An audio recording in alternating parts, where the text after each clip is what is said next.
Hello, it's Dr. Rafael Gutierrez again, and today I'm going to talk about why certain stances like Zenkutsu Dachi, you really need to do it a certain way, or if not, you're going to do damage to your own body. A lot of people think, the point of karate is just to do damage to the opponent.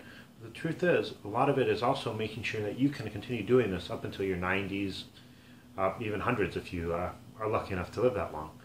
I am going to use models later, but one of the things I'm going to show you first is actually in the anatomy book, which is available online if anyone's interested.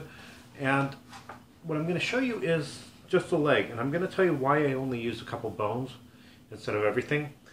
If you look at the leg here, you can see how you have this long bone here called the tibia, and that's actually what holds the weight on your lower leg.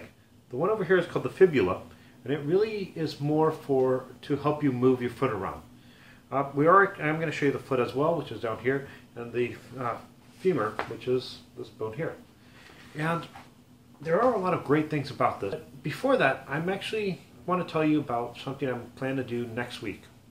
And next week I want to do a video on blood-borne pathogens, meaning the diseases you can catch which will stay in your blood for a lot of times ever.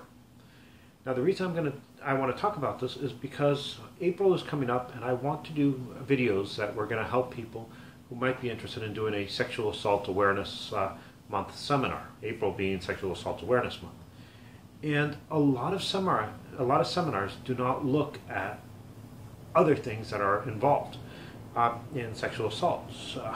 One of the big ones that is very important is if the person carries any blood-borne diseases.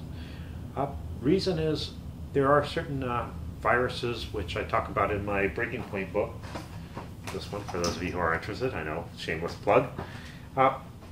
Which I talk about how if you punch someone, for instance, and you get cut, if they have an infection like hepatitis C, you can end up having a disease that's just going to affect you for the rest of your life. So it's important to know these. Now, I gave you a little bit on skin last week and told you how it really doesn't tear as easy as most people think. But that's one of the things, and like I said, that's one of the things that is important for self-defense. Today, like I said, I am going to talk about the knee and how doing stances like Zenkutsu Dachi, right or wrong, can end up leading to knee problems later. Funny thing about this is, if some of you do karate or martial arts and yoga, you will notice that this stance is actually seen in yoga, and you see it as the warrior pose, for those of you who are interested in yoga. And the same things that will cause damage to your body in karate are the same things that will cause damage in your body if you are in yoga. So if you're watching this because of martial arts and you know someone who's in yoga and you can help them, obviously help them. Now, I hope you enjoy the rest of it. It will be with models.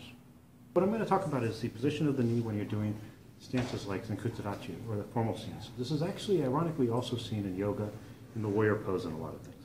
Now, what we do want to look at is the foot. This bone's called the tibia. There is a fibula that goes next to it, which I'm not going to talk about, and the femur.